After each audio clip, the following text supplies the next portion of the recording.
Now let's look at restructuring. We are running a federal system of government, but so much power has been left at the hands of the federal government, to the extent that the states have become beggars, always running to Abuja.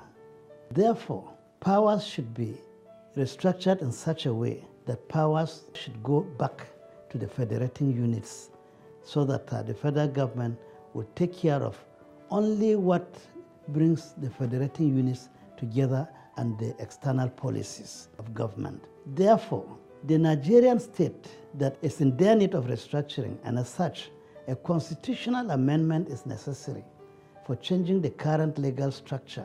This will involve the recommendations of the Goodluck Jonathan Constitutional Conference of 2014 and extensive consultations with all the stakeholders and interest groups in the Federal Republic. As you are aware, restructuring cannot be decreed. Restructuring has to go through constitutional amendment. And I will urge that in voting for people to occupy public offices like the governors, the state assemblies, the national assemblies, the presidency, which I'm running for, we need people who are committed to restructuring this country to come on board, so that the amendment and passing of the Constitution will be made a lot easier when Nigerians have taken the final decision about what should be the contents of this restructuring, and so the Constitution will be amended accordingly.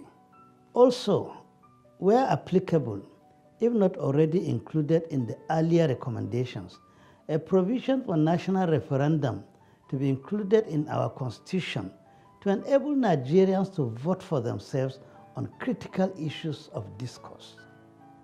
We would also create a platform for national discourse, including all political parties and players, on what our national corporate policy should look like, regardless of the political party in power.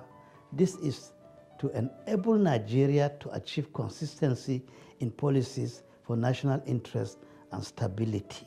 Another conference should be arranged where all political parties will be involved, all interest groups should be involved, so that we should have a policy that whatever party that comes into power will not have to start discarding what their predecessors have done, but they know that they were all signatories into this policy that have been agreed upon, and it can only be having differences in the way of implementation, but not discarding everything the previous administration have done. So this I consider as very essential, that we agree as Nigerians, irrespective of our political beliefs, on what our national policies on various issues should be, and therefore there will be stability in governance whatever party comes into power. We'll also develop a robust foreign policy that reflects Nigeria's national interests within the ECOWAS, the African Union, and the United Nations. We'll direct Nigeria to look inwards rather than depending on imports. Nationalism will be high on our agenda. How have we benefited from countries we helped to liberate? We worked so hard. Nigerians even contributed their salaries in fighting all kinds of discrimination in certain countries and assisted in bringing them to independence. And we just behaved like big brothers who have done it and went back and sat down, and other countries now moved in and start getting the benefit. I am saying here that we should now have close relationship with all these nations that we have helped to liberate and participate in their own economies in the interest of developing our own economy.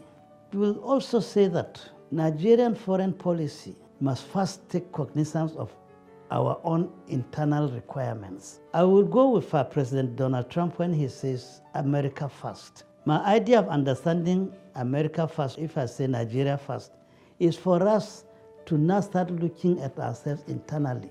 We're a rich country. If only we can monitor this corruption thing closely. No nation has ever been able to wipe out corruption completely, but we can reduce it to the barest minimum.